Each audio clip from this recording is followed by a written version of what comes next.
Hoeveel Zeeuwen komen er dit keer in de Tweede Kamer? Waar hebben we als provincie eigenlijk recht op? En willen Zeeuwen wel per se Zeeuwen in de Kamer? Ook als je kijkt naar de vorige verkiezingen, dan hebben de Zeeuwen slechts 10% op de Zeeuwse kandidaten gestemd. En verder in deze uitzending. Bedreigingen na nepmail over AZC. En docent verdacht van verkrachting.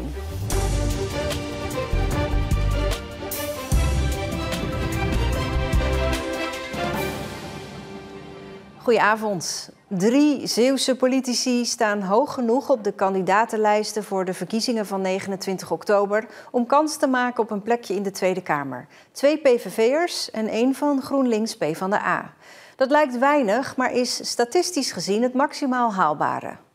Qua aantallen Tweede Kamerleden doen we als provincie nooit echt mee na verkiezingen. De laatste 50 jaar hebben in totaal zo rond de 20 Zeeuwen plaatsgenomen op de zetels in het parlementsgebouw. Het hoogste aantal was 4 tegelijk, de laatste keer tijdens het kabinet Schoof. 4 zetels op de in totaal 150. Dat voelt als een druppel op de gloeiende politieke plaat. Maar gek genoeg zitten we met dat aantal al boven onze tax. We hebben natuurlijk niet zoveel inwoners in Zeeland. Eigenlijk als je het uitrekent zouden we recht hebben op 3 Kamerleden. Maar voor een politieke partij is het natuurlijk moeilijk om Zeeuwen dan een hoge plek te geven. Omdat ze natuurlijk kandidaten uit heel Nederland moeten selecteren. Deze verkiezingen is de spoeling dun als het gaat om haalbare plekken. Op de lijst van het CDA, samen met GroenLinks PvdA en de VVD hofleveranciers van Zeeuwse Kamerleden, staat zelfs niemand op een kansrijke positie. Ja, natuurlijk heel erg jammer dat we dat hebben moeten meemaken. Maar het wil niet zeggen dat we niet klaar zijn voor de toekomst als CDA Zeeland. Nou, we hebben natuurlijk Nathalie de Visser ook op plek nummer 67. Dat betekent dat we wel potentieel hebben. Maar we waren wel van mening dat we de beste 2 gewoon naar voren moesten brengen. Er zijn meer mensen, maar die gebruiken we gewoon ook in de achtervang voor de toekomst. Wij hebben ons best gedaan en een goede kandidaat geleverd. Onze oud-gedeputeerde Anita Pijperlink staat voor de 2e keer op wat ons betreft een verkiesbare plaats. Niet alleen zijn we met te weinig, we zijn ook te weinig te zien. Dus je ziet toch een neiging om mensen uit de Randstad een hogere plek te geven. Ook vanuit het idee dat die wat bekender zijn en dat die dan wat makkelijker stemmen kunnen trekken. Die ambitie moet wel vanuit de Zeeuwen zelf komen. We moeten wel naar voren stappen als partij en als mensen om te zeggen, ik wil dat, ik moet dat gaan doen. En dan ervoor zorgen dat we met z'n allen om die mensen heen gaan staan en zeggen, hey, deze gaan we naar voren duwen, want jullie zijn de man of vrouw die het voor ons gaan doen. Het hebben van Zeeuwse kandidaten betekent trouwens niet dat iedereen uit Zeeland daarop stemt. Integendeel. Ook als je kijkt naar de vorige verkiezingen, dan hebben de Zeeuwen slechts 10% op de Zeeuwse kandidaten gestemd. Dus je ziet ook eigenlijk dat in de beleving van de Zeeuwen de vraag of iemand uit Zeeland afkomstig is eigenlijk helemaal niet zo belangrijk is. Ook al staat de CDA-kandidaat op een schier onverkiesbare plek, de partij heeft mogelijk toch een politiek lichtpuntje. Regeringsdeelname zou voor gedeputeerde Johannes de Bat kansen kunnen creëren. Kijk, het is natuurlijk wel fantastisch dat hij genoemd wordt en het zou voor de Zeeuwen natuurlijk ook wel fantastisch zijn. En ook voor de Zeeuwen een motivatie om juist ook op het CDA te stemmen. Zelfs als alle Zeeuwse stemmen op 1 Zeeuwse kandidaat terecht zouden komen, dan zou dat niet meer dan 3 tot 4 zetels opleveren.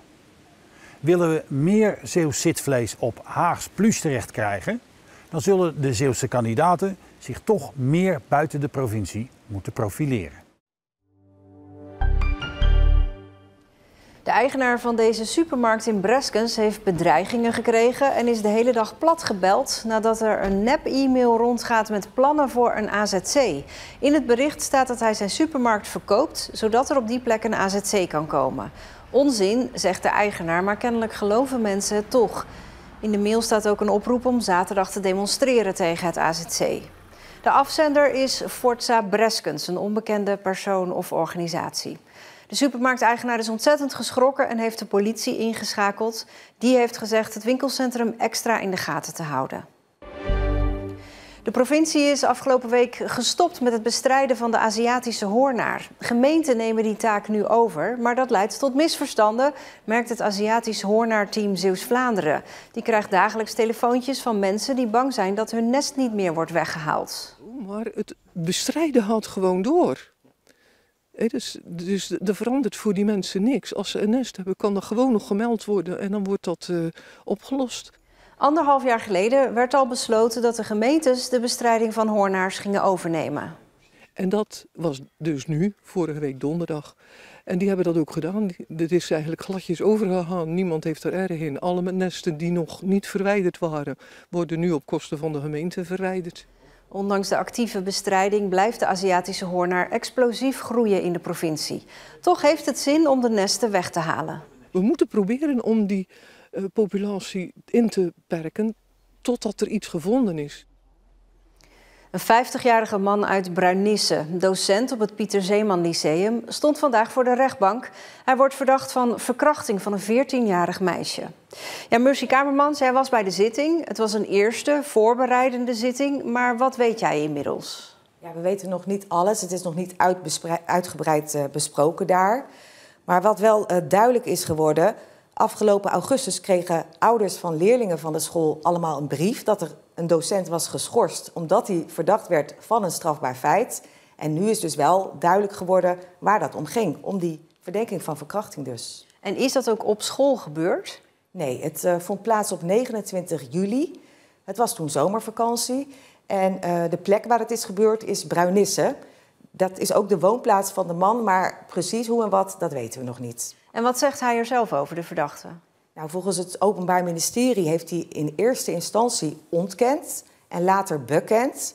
Zijn advocaat die nuanceerde dat een beetje. Die zei ja, hij ontkende niet echt, maar hij vond het gewoon heel moeilijk in het begin om überhaupt iets te verklaren. Inmiddels heeft hij dat dus wel gedaan. En vandaag heeft hij ook even kort het woord genomen tijdens de zitting en gezegd dat hij ontzettend veel spijt heeft. En is er 1 slachtoffer in deze zaak? Mogelijk niet, want het Openbaar Ministerie maakte ook vandaag bekend dat ze afgelopen week een informatief gesprek hebben gehad met iemand die zegt dat haar iets dergelijks is overkomen. Dus er is sprake van een mogelijk tweede slachtoffer, maar dat moet nog wel verder onderzocht worden. Maar het zou kunnen dat dat nog wordt toegevoegd aan de verdenking. Dankjewel, Mercy. Een arrestatieteam heeft gisteravond in een hotel op de boulevard in Vlissingen 2 mensen opgepakt. Ze worden verdacht van drugshandel. In de hotelkamer lagen zakjes soft- en harddrugs. Het gaat om een 46-jarige vrouw uit Vlissingen en een 48-jarige man uit Dordrecht. Het arrestatieteam kwam omdat vermoed werd dat ze een vuurwapen hadden. De moeder en 5-jarige dochter die vorige week om het leven kwamen in hun woning in Terneuzen worden zaterdag herdacht met een stille tocht. Op sociale media worden mensen uitgenodigd mee te lopen in witte kleding. Politieonderzoek wees uit dat er geen anderen betrokken zijn bij de dood van de 2. De tocht is ook bedoeld om de vader een hart onder de riem te steken. De nieuwe sluis in Terneuzen wordt gebruikt, maar zwaar beladen grote schepen gaan er nog steeds niet door. Dat komt omdat het kanaal van Gent naar Terneuzen nog te ondiep is. Er liggen grote plannen om dat probleem aan te pakken. En daarvoor moet Zelzaten, net over de grens bij Sas van Gent, flink op de schop. Je kan naar Zelzaten komen voor de lekkere Vlaamse frieten of om goedkoop te tanken. Maar Zelzaten is ook economisch gezien erg belangrijk voor Zeeland. Want het kanaal van Gent naar Terneuzen stroomt hier dwars door de stad. Maar hier liggen juist ook knelpunten voor de havens van Noordzeepoort. En daarom is het de bedoeling dat Zelzaten-Oost en een deel van het kanaal op de schop gaat. De belangrijkste 3 veranderingen die Zelzaten moet ondergaan zijn aanpassingen aan de naastgelegen R4. Dat is de ringweg vanaf de grens richting Gent. Daarnaast komt een spoorlijn te liggen tussen Gent en Terneuzen, waar op termijn ook personenvervoer mogelijk is. En de Zelzatentunnel moet dieper komen te liggen en wordt daarom mogelijk een stukje zuidelijker opnieuw aangelegd. En zeker die laatste aanpassing is interessant voor Zeeland. Daar in de verte ligt de nieuwe sluis van Terneuzen. In theorie zou door die nieuwe sluis er diepere schepen het kanaal op kunnen. Maar dan is er nog de Zelzatentunnel. Die gooit roet in het eten, want die ligt dan weer niet diep genoeg. Die is ooit in het verleden op een bepaalde diepte gelegd. En wij zouden hem eigenlijk nog wel een paar meter dieper willen hebben. Dat is het echte verhaal, want anders dan raken de schepen de bovenkant van het tunneldak. Dat zou je niet graag willen. Voor Noordzeepoort is het dus belangrijk dat Zelzaten wordt aangepakt. Maar dat heeft wel ingrijpende gevolgen voor de inwoners van Zelzaten. Momenteel liggen er verschillende scenario's waar zeilzatenaren hun mening over mogen geven. Een diepere tunnel is voor zeilzaten ook heel belangrijk. Gewoon al het feit dat er een nieuwe tunnel komt om bijvoorbeeld het gevaarlijk ADR-transport, heel veel transporten die vandaag door onze kern moeten om bepaalde transporten te kunnen omleiden, niet meer door onze kern. Dat is heel belangrijk voor ons. Dat moet het uitgangspunt zijn. Vlottere mobiliteit, meer verkeersveiligheid, maar vooral ook een verhoogde leefbaarheid voor de zeilzatenaar. En dan is goed overleg tussen de twee landen hard nodig.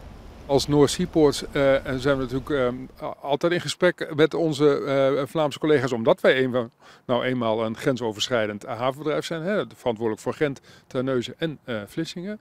Dus ja, wij zijn ook met hen in gesprek en met de Belgische overheden, de Vlaamse overheden moet ik eigenlijk zeggen, om dit aan te pakken. Het wensenlijstje is lang, maar geduld is ook een schone zaak. Het duurt nog wel een paar jaar voordat die eerste schop de grond in gaat voor die nieuwe zeilzatentunnel. Wanneer denkt u dat die tunnel er ligt?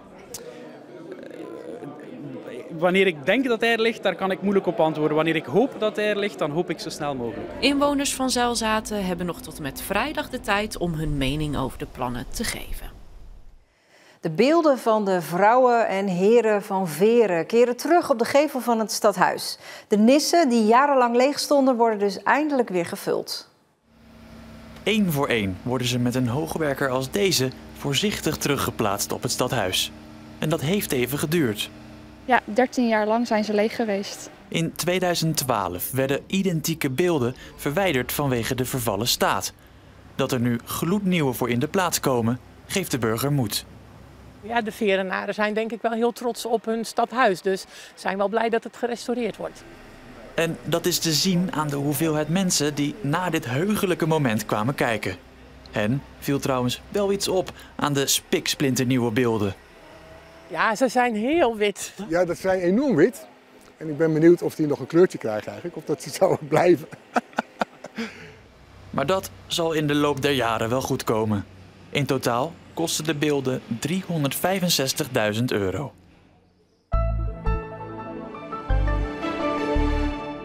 Het was vanochtend grijs met op veel plaatsen wat regen. Ook vanmiddag viel lokaal een bui, maar waren er ook een paar opklaringen. Het werd 15 graden.